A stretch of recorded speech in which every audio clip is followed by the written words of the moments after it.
Shalom, selamat malam Bapak Ibu, Saudara-saudari yang terkasih dalam Yesus Kristus.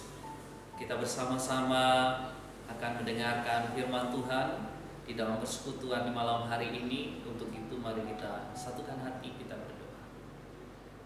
Ya Allah Bapa, kami anak-anak-Mu datang seraya menaikkan doa syukur kepadamu, di mana tangan kasih-Mu menuntun dan menyertai kehidupan kami. Engkau memampukan kami untuk melaksanakan persekutuan di malam hari ini. Engkau juga akan mempersiapkan kami untuk belajar akan kebenaran firman-Mu. Engkau kuasai kami ya Tuhan, mampukan kami untuk mengerti akan kebenaran firman-Mu. Berkati hamba-Mu ini yang akan menyatakan firman-Mu ya Tuhan. Engkau membimbing hamba-Mu dengan kuasa Roh Kudus-Mu, sehingga hamba-Mu boleh dapat menyatakan kebenaran firman-Mu di malam hari ini. Berfirmanlah ya Tuhan, karena kami telah siap mendengar. Di dalam nama Tuhan Yesus Kristus kami berdoa. Amin. Bapak Ibu yang terkasih di dalam Yesus Kristus, firman Tuhan di malam hari ini terambil di dalam kitab Efesus pasal 4 ayat 1 sampai dengan ayatnya yang ke-7. Mari kita bersama-sama mendengar akan firman Tuhan yang berbunyi demikian. Kesatuan jemaat dan karunia yang berbeda-beda. Sebab itu aku menasihatkan kamu, aku orang yang dipenjarakan karena Tuhan, supaya hidupmu sebagai orang-orang yang telah dipanggil berpadanan dengan panggilan itu. Hendaklah kamu selalu rendah hati, lemah lembut, dan sabar. Tunjukkanlah kasih-Mu dalam hal saling membantu, dan berusahalah memelihara kesatuan roh oleh ikatan damai sejahtera, satu tubuh dan satu roh, sebagaimana kamu telah dipanggil kepada satu pengharapan yang terkandung dalam panggilan-Mu, satu Tuhan, satu iman, satu baptisan, satu Allah dan Bapa dari semua, Allah yang di atas semua dan oleh semua dan di dalam semua. Tetapi kepada kita masing-masing telah dianugerahkan kasih karunia menurut ukuran pemberian Kristus. Bapak Ibu yang terkasih di dalam Yesus Kristus, Shalom. Kita bersama-sama merenungkan firman Tuhan ini di malam hari, di tengah-tengah persekutuan ibadah rumah tangga pada saat ini. Firman Tuhan temanya hidup sebagai orang yang dipanggil. Bapak Ibu yang terkasih di dalam Yesus Kristus, sepatutnya lah atau selayaknya lah kita senantiasa mengucap syukur atas segala berkat-berkat yang telah dicurahkan, yang boleh kita nikmati di dalam kehidupan kita, dan atas kesetiaan yang senantiasa diberikan olehnya, sehingga kita dapat bertahan dan tetap setia di dalam kita menjalani hidup dan di dalam keberimanan kita. Melalui firman Tuhan pada saat ini, kita akan melihat bagaimana kehidupan orang yang telah dipanggil ke dalam persekutuan bersama Kristus. Jadi apa yang kita pikirkan Bapak Ibu ketika kita mendengar kata dipanggil ke dalam persekutuan bersama Kristus? Kita akan belajar beberapa pokok kebenaran yang menolong untuk senantiasa hidup sebagaimana orang yang dipanggil. Bapak Ibu yang terkasih di dalam Yesus Kristus, kalau kita melihat surat Efesus secara khusus dikenal sebagai surat penjara. Kenapa dikatakan seperti itu? Karena ditulis oleh Rasul Paulus ketika dia berada di dalam penjara. Dan secara khusus dalam pasal 4 ayat 1 sampai 16 itu Paulus mau menjelaskan bagaimana seyogyanya hidup seorang Kristen atau Kristen. Bapak Ibu yang terkasih di dalam Yesus Kristus,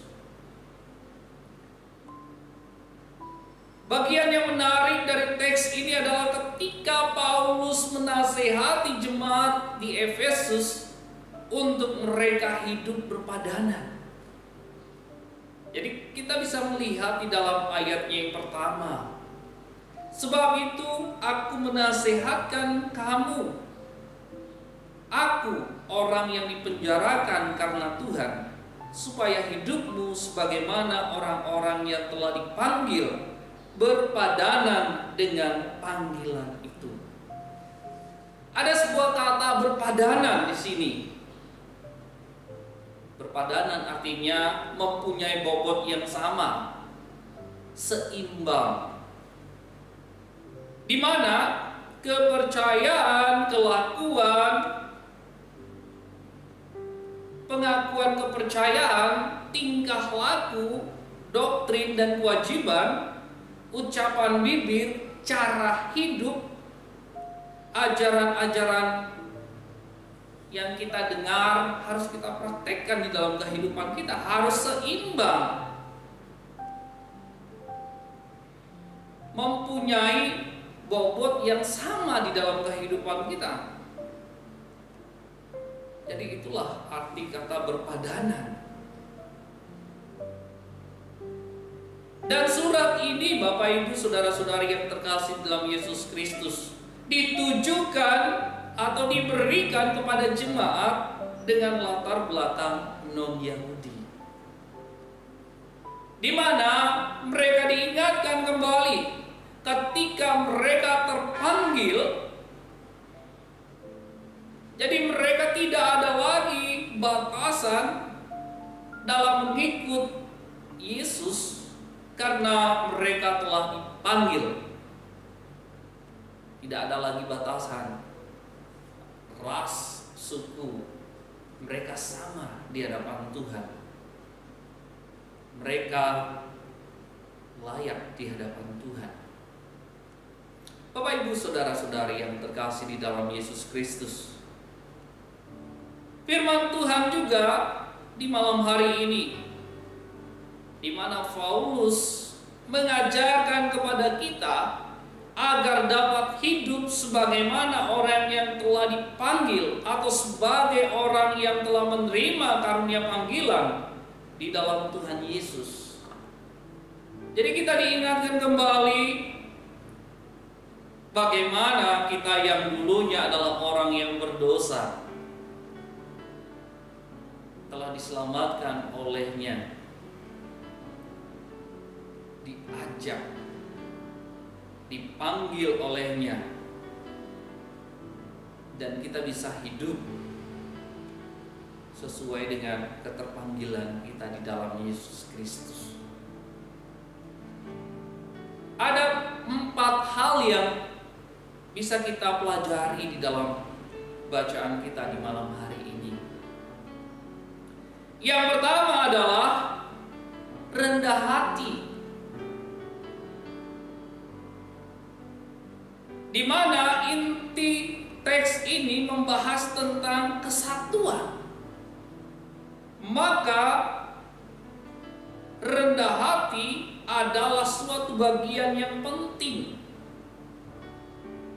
Kita semua tahu bahwa rendah hati adalah lawan dari kesombongan, dan kesombongan merusak persatuan di tengah-tengah kehidupan persekutuan kita.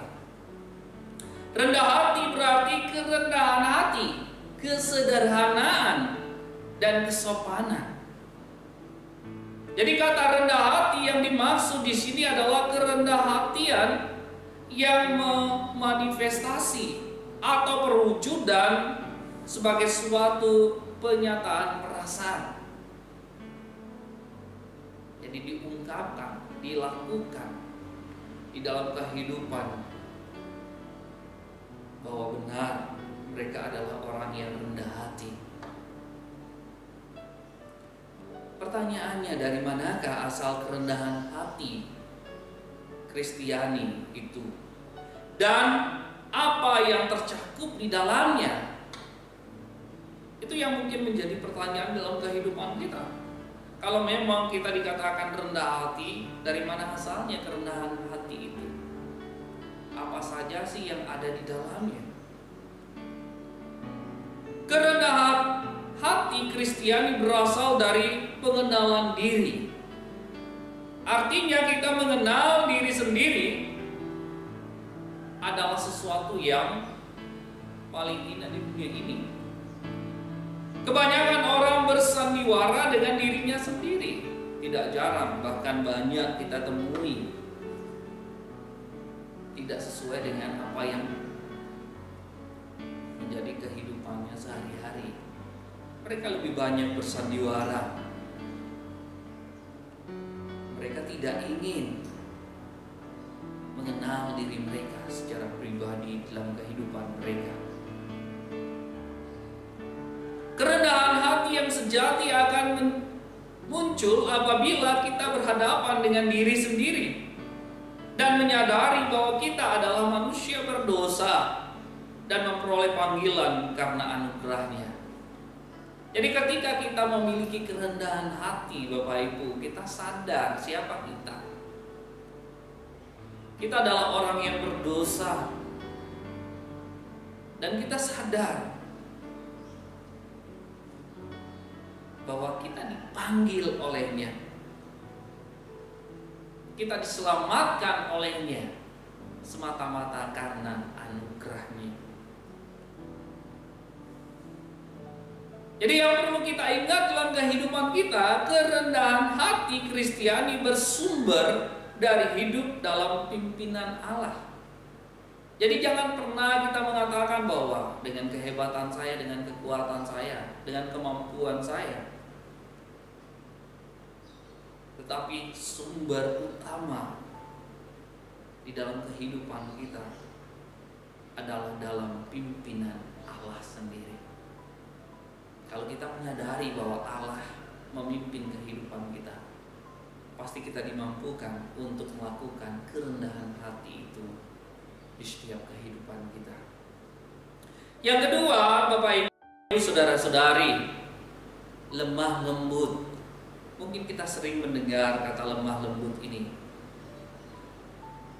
di mana Paulus sendiri tidak bermaksud untuk menekankan tentang cara berbicara atau intonasi dalam berbicara, interaksi, bagaimana sikap atau kesopanan untuk kita berbicara, atau intonasi kita dalam berbicara kepada orang lain. Tapi dalam bahasa Yunani, lemah lembut itu prantetos, yang artinya lemah lembut, di mana kita bisa melihat orang yang praus. Maksudnya adalah orang yang selalu marah pada saat yang tepat dan yang tidak pernah marah pada saat yang tidak tepat. Itu artinya lemah lembut, Bapak Ibu. Kadang kita berpikir, lemah lembut itu adalah lembut hatinya, tidak pernah marah dan lain sebagainya. Jadi kita diingatkan bahwa orang yang selalu marah pada saat yang tepat dan yang tidak pernah marah pada saat yang tidak tepat, artinya kehidupan kita dikendalikan oleh Allah.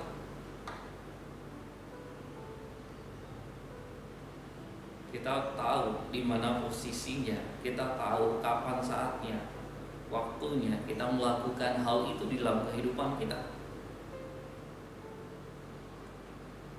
Yang ketiga, sabar.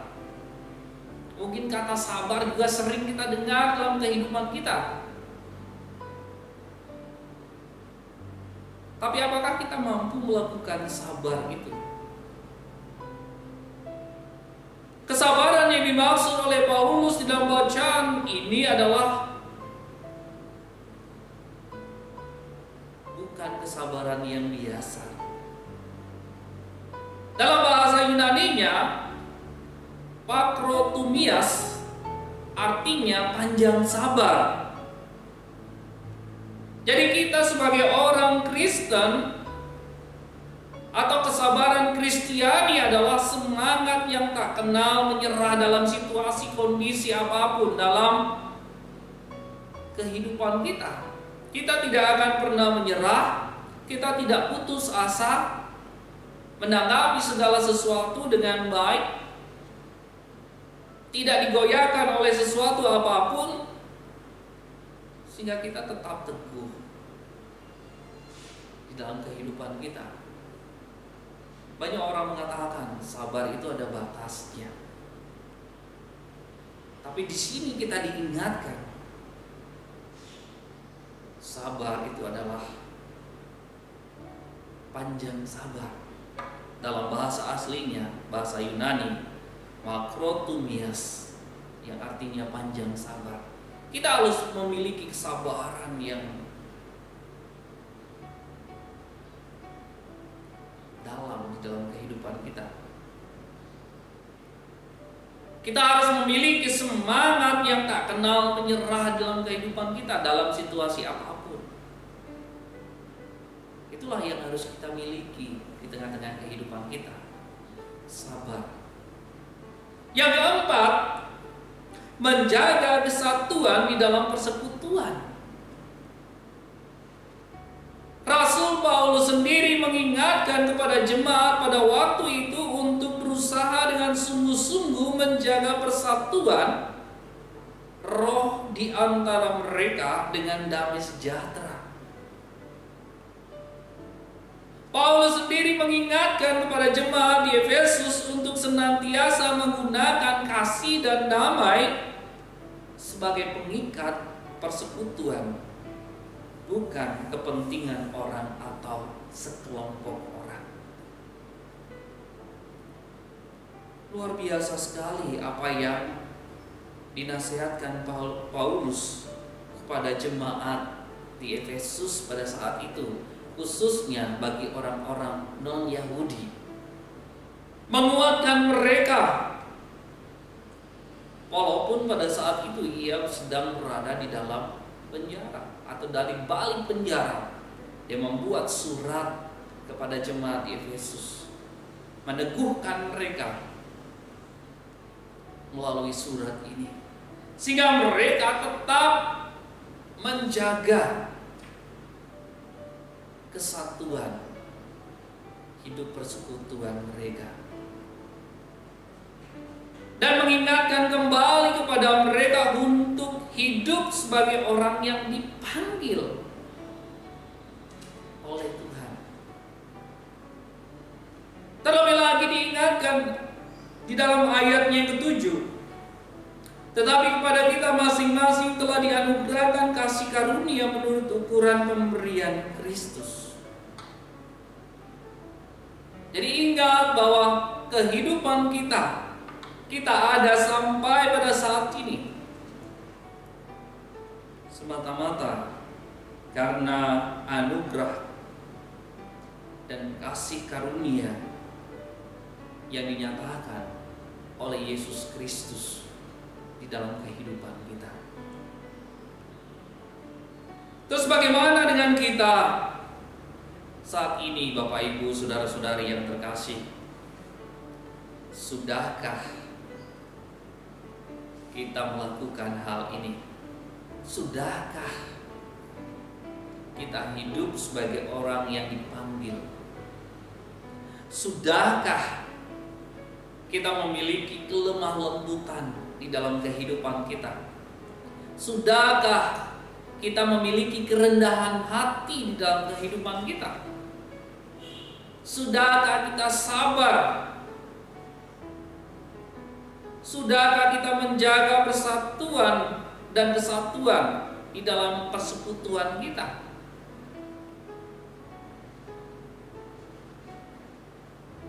Ingatlah, Rasul Paulus menasihatkan kepada jemaat di Efesus untuk senantiasa dipanggil berpadanan dengan panggilan yang telah Tuhan nyatakan di dalam kehidupan kita. Apa yang kita percaya, apa yang kita yakini di dalam kehidupan kita, kita manifestasikan, wujud nyatakan di dalam suatu penyataan perasaan, di dalam sebuah sikap, di dalam kehidupan kita. Sehingga bukan hanya kita percaya tapi tidak melakukan, tapi apa yang kita percaya kita lakukan itu sebagai wujud keterpanggilan kita di dalam kehidupan kita. Bapak Ibu saudara-saudari yang terkasih di dalam Yesus Kristus, kebenaran firman Tuhan kembali mengingatkan untuk senantiasa hidup sebagai orang yang dipanggil, hidup yang berpadanan dengan panggilannya. Maukah kita untuk senantiasa hidup berpadanan dengan panggilan di dalam Kristus dan menjaga persekutuan di dalam Dia? Kita yakin, kita percaya, khususnya kita di tengah-tengah persekutuan jemaat Surya Buana. Tuhan begitu baik, Tuhan begitu setia menyertai kehidupan kita, bahkan menyertai di dalam setiap persekutuan kita. Senantiasalah kita mengingat kembali akan keterpanggilan kita, untuk senantiasa bisa kita berpadanan dengan keterpanggilan kita, untuk kita bisa mewujudkan apa yang Tuhan nyatakan di tengah-tengah keterpanggilan kita. Saya yakin kita mampu melakukan hal itu, bukan dengan kehebatan kita, bukan dengan kekuatan kita, tapi semata-mata karena kuasa Roh Kudus yang dianugerahkan di dalam kehidupan kita, untuk kita dimampukan melakukan itu semua di dalam kehidupan kita. Gunakan segala talenta-talenta yang Tuhan berikan untuk memuji, membesarkan nama-Nya di dalam setiap kehidupan kita. Itulah firman Tuhan, berbagilah untuk kita sekalian. Amin. Mari kita satukan hati, kita menaikkan doa syafaat kita. Puji dan syukur ya Tuhan, Engkau begitu baik. Engkau juga menyatakan firman-Mu kepada kami di malam hari ini, bahwa kami adalah orang-orang yang telah terpanggil. Berikanlah kami kerendahan hati, berikanlah kami kelemah lembutan, berikanlah kami kesabaran, dan mampukanlah kami menjaga kesatuan di dalam persekutuan, sehingga benar ya Tuhan, kami semakin mengerti dan memampukan untuk menyatakan keterpanggilan kami di dalam kehidupan kami.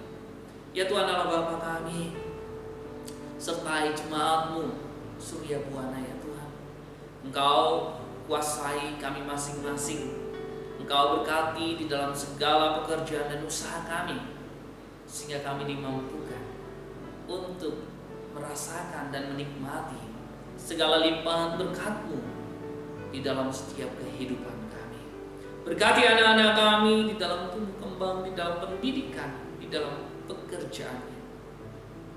Kami yakin Engkau tidak pernah meninggalkan mereka. Tangan-Mu merenda kehidupan mereka dan memampukan mereka untuk meraih segala cita-cita mereka di dalam tuntunan dan pertolongan. Ya Tuhan Allah Bapa kami juga berdoa buat saudara-saudari kami yang mengalami kelemahan tubuh, yang menderita sakit penyakit. Engkau jamah sakit penyakit mereka. Engkau urapi mereka dengan kuasa-Mu, memberikan mereka pemulihan, kesembuhan yang sempurna. Karena di dalam tiada yang mustahil. Engkau sanggup, mampu memberikan pemulihan serta kesembuhan yang sempurna bagi kehidupan mereka. Kami juga berdoa ya Tuhan, buat pergumulan-pergumulan pribadi lepas pribadi kami, apapun itu, kuatkan kami, mampukan kami untuk menjalani dan mengatasi itu semua. Dan hindarkanlah kami untuk mencari jalan pintas untuk menyelesaikan itu semua. Biarlah kami tetap kuat, tetap mampu menjalani dan menyelesaikan itu, karena kami yakin bahwa Engkau ada, selalu menyertai kehidupan kami. Ya Tuhan Allah Bapa kami juga berdoa buat bangsa dan negara kami di dalam situasi COVID-19 ini ya Tuhan. Engkau sertai, mampukan para pemimpin bangsa kami untuk mengambil sebuah tindakan-tindakan guna memutus penyebaran COVID-19 ini. Engkau berkati vaksin yang dipakai untuk memutus mata rantai penyebaran COVID ini. Biarlah itu boleh menjadi alat dan sarana yang baik bagi bangsa dan negara kami ini. Ya Tuhan Allah Bapa kami yakin pemulihan bagi bangsa dan negara kami boleh terjadi. Perekonomian akan berangsur-angsur membaik. Kami boleh dapat menjalani segala aktivitas kami seperti sedia kala. Ya Tuhan Allah Bapa kami, inilah seru dan permohonan kami ya Tuhan, doa yang jauh dan sempurna ini kami alaskan di dalam nama Tuhan Yesus Kristus. Amin.